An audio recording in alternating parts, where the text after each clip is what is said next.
Suite à une communication de l'AMF le 23 décembre dernier, il y a fort à parier que nous allons voir disparaître BRICS, au moins dans sa forme actuelle. Bonjour et bienvenue sur la chaîne d'investissement. Si la vidéo vous plaît ou si vous souhaitez me soutenir, vous pouvez mettre un like sur la vidéo ou bien simplement vous abonner à la chaîne.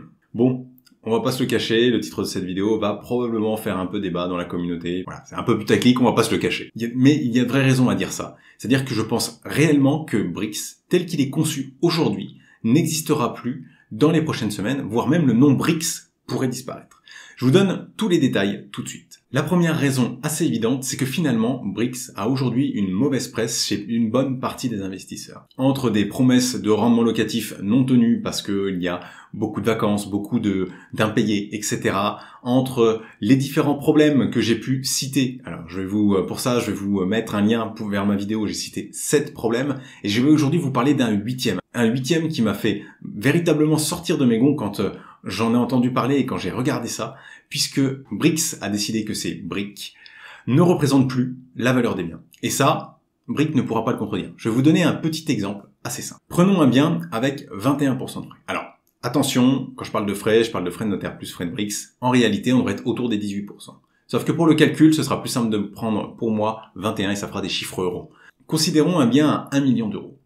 Avec les 21% de frais, il faudra lever au total 1 210 000 euros pour BRICS pour financer l'intégralité du bien. Après un an, le bien a été réévalué de 3%. Donc aujourd'hui, la valeur du bien qui était autrefois de 1 million passe à 1 30 000 euros. Donc théoriquement, on pourrait se dire que le prix de la brique va s'aligner sur ce changement et donc va connaître une baisse. Et c'est finalement normal puisqu'on a des frais à l'entrée, le prix devrait baisser. Afin d'éviter ce mauvais coup marketing pour BRICS, puisque finalement dire le prix de la brique baisse énormément au bout d'un an, ce n'est pas très commercial, BRICS a décidé de lisser le coût des frais. Donc les frais ne seront plus enlevés directement ou à la première année, mais tout au long des 7 premières années de vie du bien. Au bout d'un an, si on prend le calcul de BRICS tel qu'il le fait aujourd'hui, au bout d'un an on va avoir amorti 1/7 des frais, donc 30 000, et il restera 180 000 de frais qui font qu'on va venir réintégrer au prix.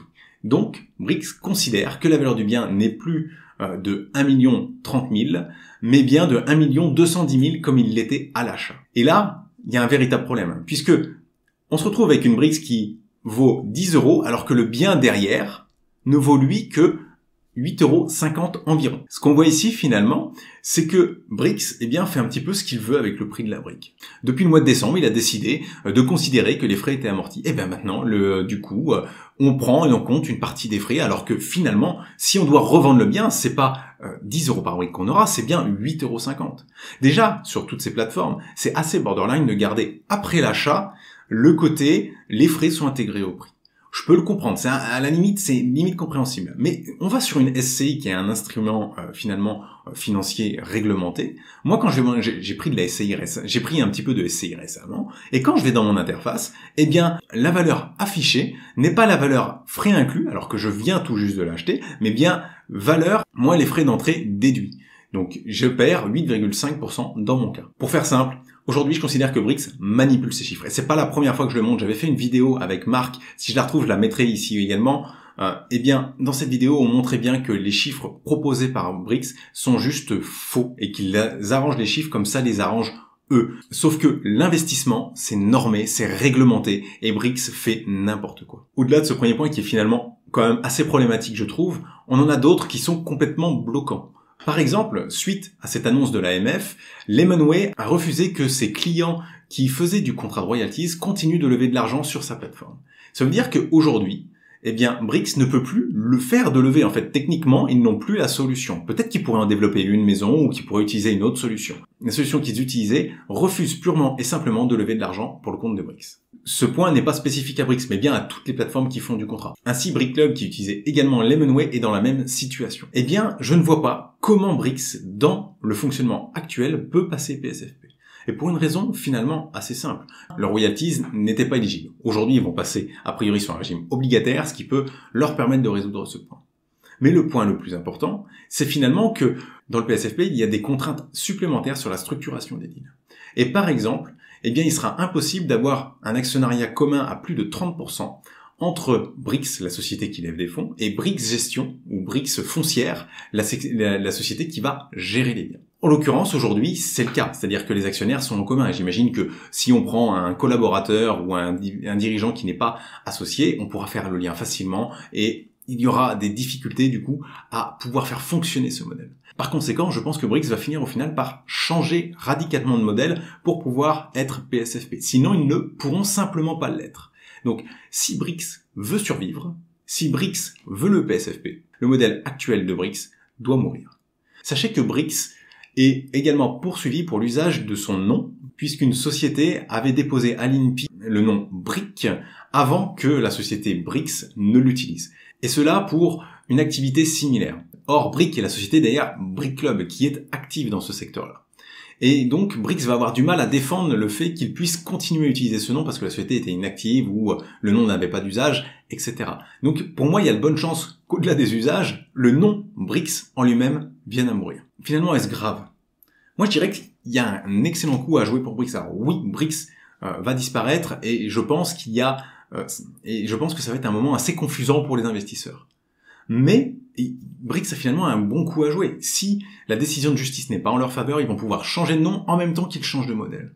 Et c'est finalement assez avantageux de pouvoir faire ça d'un côté marketing pour dire on fait quelque chose de nouveau. On part sur de nouvelles bases saines. Ça permettra également un petit peu de cacher certaines casseroles qui étaient derrière le nom Brix, puisque Brix a fait des erreurs de jeunesse et que pouvoir passer sous un autre nom peut finalement leur être bénéfique. Cependant, je mets un petit warning. Déjà, Brix va être inactif un certain temps. Il parie sur la fin du premier trimestre pour avoir leur agrégation. Moi, je me dis que s'ils changent de modèle, etc., ça va potentiellement être plus long que ça. Et on pourrait avoir 3 à 6, peut-être un peu plus, 9 mois sans bien sur Brix. Est-ce que c'est gênant? Oui et non. Oui, parce que la société va brûler du cash alors qu'elle vient de lever de l'argent. Et je pense que pour les investisseurs, c'est pas une bonne nouvelle, les personnes qui ont investi dans Brix.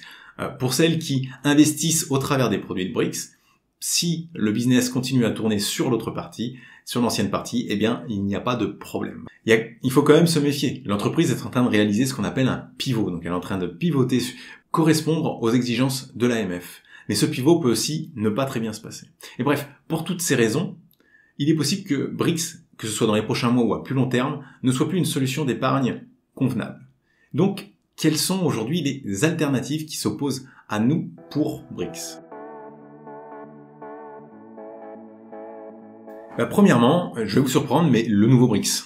Pourquoi? Parce que moi, j'aimerais y croire, en fait.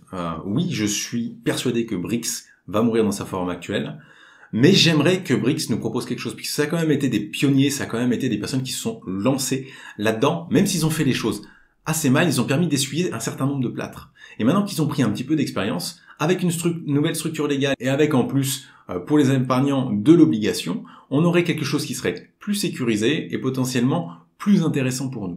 D'autant plus que, depuis l'été 2022, Brix a recruté quelques pointures dans le monde de l'immobilier. Donc on peut s'attendre à ce que la gestion en interne de l'immobilier vienne à s'améliorer progressivement. Cependant, je ne crie pas victoire du tout, et j'attends de voir ce que va nous proposer Brix et aller lire le contrat obligataire qui va nous être fourni lorsqu'on va vouloir investir. Donc je vous invite à être très vigilant quand Brix va relancer des biens suite à leur changement. Une autre possibilité, et celle-ci je pense que vous la connaissez déjà, c'est l'immobilier fractionné en actions. Donc là, aujourd'hui, je vais citer par exemple Realty et Baltis. Donc ce sont deux sociétés. Realty est américaine, elle vous permet d'investir à partir de $50. Et Baltis est une société française qui fait principalement du crowdfunding immobilier, mais qui fait aussi de l'immobilier fractionné. Alors qui n'en fait plus depuis un certain temps, mais j'ai bon espoir qu'ils reprennent. J'essaye en tout cas de les motiver pour ça, parce que je sais qu'il y a une demande. Et ces deux acteurs font finalement ce qu'il y a de mieux, c'est-à-dire que vous êtes actionnaire d'une société qui détient le bien. Donc vous êtes indirectement propriétaire du bien, ce qui vous amène un niveau de garantie supplémentaire. Attention tout de même pour Realty. Il y a un réel risque sur Realty puisque les biens proposés sont généralement dans des villes relativement sinistrées comme Chicago ou Détroit. Et en plus, comme c'est aux États-Unis, on a tout ce qui est risque de change. Et un petit point final, pour exploiter pleinement Realty, je vous conseille d'avoir quelques connaissances en blockchain, même si aujourd'hui, vous pouvez commencer assez simplement avec le walletless. Une autre possibilité très connue pour remplacer Brix, eh bien c'est finalement les SCI, puisque Sur Brix, ce que vous faites, vous constituez votre propre SCI. Pourquoi ne pas aller directement à la source et aller prendre des SCPI qui sont finalement des organismes réglementés et qui vous permettent d'avoir des rendements distribués moyens de 4,5% à l'année. Pour plus d'informations, je vous mettrai en commentaire et en description un lien vers un article gargantuesque qu'a écrit Alexis pour Investissement Facile. En plus de cet article, je vous mettrai un lien vers Louvainvest puisque je suis partenaire depuis peu de temps. Louvainvest est un courtier qui vous permet d'investir dans différentes SCPI et qui vous propose un cashback de 2,5%. En passant par mon lien, vous aurez en plus un bonus de 75 €. Et enfin, on va un petit peu s'éloigner, mais on va rester dans un domaine connexe à l'immobilier. Et vous le savez, je parle énormément de ce sujet, c'est le crowdfunding immobilier. Le crowdfunding immobilier vous permet d'investir à court moyen terme sur des projets immobiliers. Vous n'êtes pas directement propriétaire ou indirectement propriétaire des biens, mais vous participez à des projets de rénovation, de promotion, de division, et vous êtes rémunéré généralement entre 8 à 12%. Les rendements sont plus élevés, mais les risques aussi. Il faut penser à bien diversifier en crowdfunding.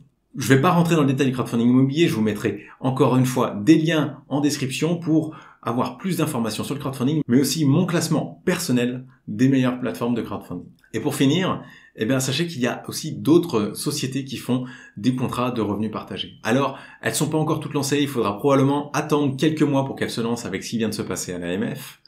Et en plus de ça, elles seront relativement récentes, donc il faudra faire attention à celles qu'on choisit. Mais je suis au courant de certaines informations et je peux vous dire que certaines plateformes vont vraiment donner du fil à retordre à nos amis de Brix. Bref, si je dois conclure cette vidéo, oui, Brix risque de mourir dans son état actuel. C'est-à-dire que son nom risque de changer et sa manière de proposer des investissements peut évoluer assez grandement. Cependant, avec l'argent levé au cours de 2022, il y a fort à parier que la société saura rebondir. Si cette vidéo vous a plu, je vous invite à vous abonner et à laisser un like sur celle-ci afin de m'encourager dans ma production de contenu.